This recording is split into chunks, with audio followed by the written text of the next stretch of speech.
වැඩියෙන්ම මහන්සි වෙන්නේ කවුරු වෙනුවෙන්ද?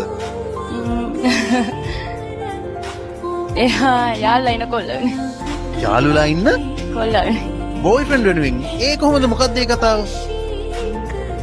එයා තාම ඉගෙන ගන්නවනේ. එයාට හයියක් වෙන්න තමයි. හරි ලස්සන හදවතක් තියෙන කෙනෙක් නේ ඔයා. ඒ කියන්නේ පෙම්වතා වෙනුවෙන් මහන්සි වෙනවා. එයාට උගන්වන්න මහන්සි වෙනවා. එයාගේ ගෙදර අයත් උදව් කරනවා ඇති නේද? ඔව් එයාලා උදව් කරනවා. මදිපාඩුවක් කිව්වනම් පස්සේ දැන් ඔයාගේ හදවතේ ලොකු ආදරයක් තියෙනවනේ බෝයිෆ්‍රෙන්ඩ් ගැන. එයා කවදා හරි වෙනස් වුණොත් කොහොමද නේද? කමන්නේ එයාගේ සතුටනේ. කියන්නේ ඔයා කිසිම දෙයක් බලාපොරොත්තු වෙන්නේ නෙමෙයි එයා වෙනුවෙන් මෙච්චර කැපකිරීමක් කරන්නේ.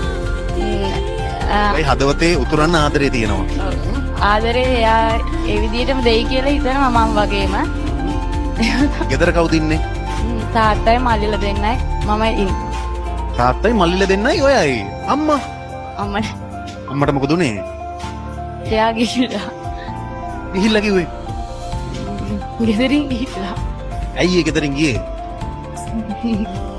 ඔයාලා බැලුවේ නැද්ද අම්මා ගැන? ඔයාලා බැලුවා.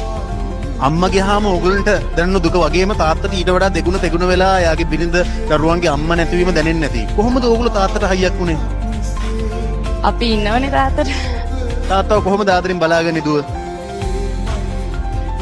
අපි ඉතින් කවුරුත් එක්ක එකතු වෙලා වැඩපළ කරගෙන ඉන්නවා. දැන් මෙහෙ වැඩට ඇවිල්ලා කොච්චර කාලද? 3ක්. අවුරුදු 3ක්. සල්ලි ඉතුරු කරලා ජීවිතේ ගොඩ යන තමයි බලාගෙන ඉන්නේ. මොනවද අනාගත බලාපොරොත්තු? මගේම කියලා ව්‍යාපාරයක් කරගෙන එහෙම ඉස්සරහට යන්න තමයි.